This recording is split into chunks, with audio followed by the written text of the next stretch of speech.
24 के मुकाबले में 7वें और आखिरी चरण का चुनाव प्रचार थम चुका है, लेकिन सियासत थमने का नाम नहीं ले रही है। कन्याकुमारी में मोदी की मौन साधना को लेकर राजनीति गरमाई हुई है।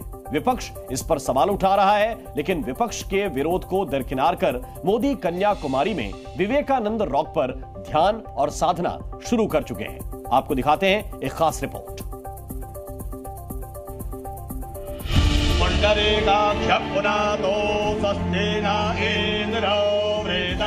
सनातन धर्म की अविरल धारा न रुकी है, न रुकेगी और न इसे कोई रोक पाएगा।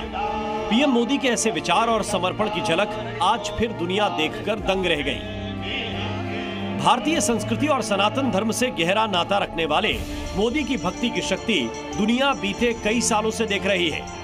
एक बार फिर उसकी झलक तब सामने आई जब चुनाव प्रचार का शोर थमने के बाद पीएम मोदी कन्याकुमारी पहुंचे।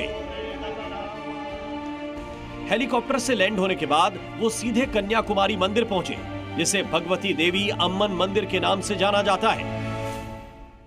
शॉल ओढ़े और हाथ जोड़े भक्ति में डूबे प्रधानमंत्री नरेंद्र मोदी मंदिर पहुंचे तो वहां मौजूद पुजारियों ने उनकी अगवानी की।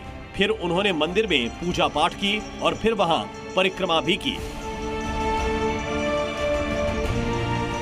मंदिर में पूजा अर्चना के बाद मोदी संत तिरुवल्लुर की प्रतिमा के दर्शन करने के लिए पहुंचे। वहां उन्होंने महान संत को नमन किया।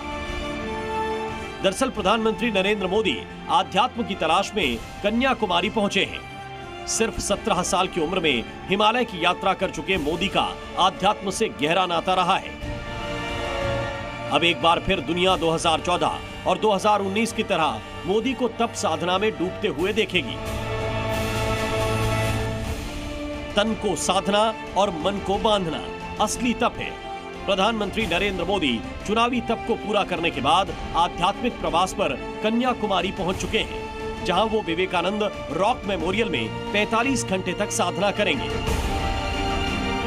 संयम, ध्यान, तप और त्याग साधना का मंत्र है, तो साधना के संकल्प को पूरा करने का रास्ता भक्ति से होकर गुजरता है, जहां भगवान और भक्त के बीच की दूरी मिट जाती है। शायद यही वजह है कि कन्याकुमारी पहुंचे पीएम मोदी सबसे पहले अम्मन मंदिर पहुंचे। आस्था के सबसे बड़े दरबार में सिर झुकाने के बाद मोदी ऐतिहासिक विवेकानंद रॉक पर बैठकर ध्यान लगा चुके हैं, जिसका संबंध स्वामी विवेकानंद से है। दरअसल इसी शिला पर आज से 132 साल पहले विवेकानंद ने भी ध्यान लगाया था। 25, 26 और 27 दिसंबर 1892 को उन्होंने यहीं बैठकर कड़ी तपस्या की थी। माना जाता है कि यहाँ ध्यान लगाने का विवेकानंद के जीवन पर बड़ा प्रभाव पड़ा और यहीं उन्हें भारत माता की दिव्य अवधारणा की अनुभूति हुई थी।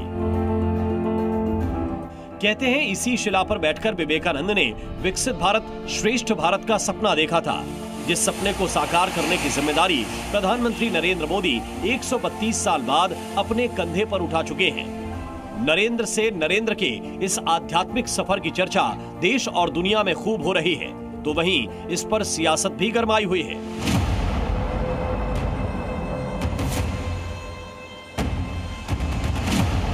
कांग्रेस ने चुनाव आयोग का दरवाजा खटखटाकर इस पर एक्शन की मांग की है। ये आवश्यक होना चाहिए प्रतिबंध चुनाव आयोग द्वारा कि इसका प्रसारण प्रतिबंधित होना चाहिए। साधना पर जारी सियासत यही नहीं थमी। इंडिया गठबंधन में सहयोगी कई दल भी कांग्रेस के सुर से सुर मिलाते नजर आए, जिसमें Samajwadi party, RJD, TMC, DMK और लेफ्ट पार्टियां शामिल हैं। ये मेडिटेशन की जरूरत तो पहले थी, 5 साल पहले या 7 साल पहले, जब आपको देश के लिए काम करना था। अरे 10 साल के बाद तो आपको फुर्सत ही फुर्सत है। जी न्यूज़।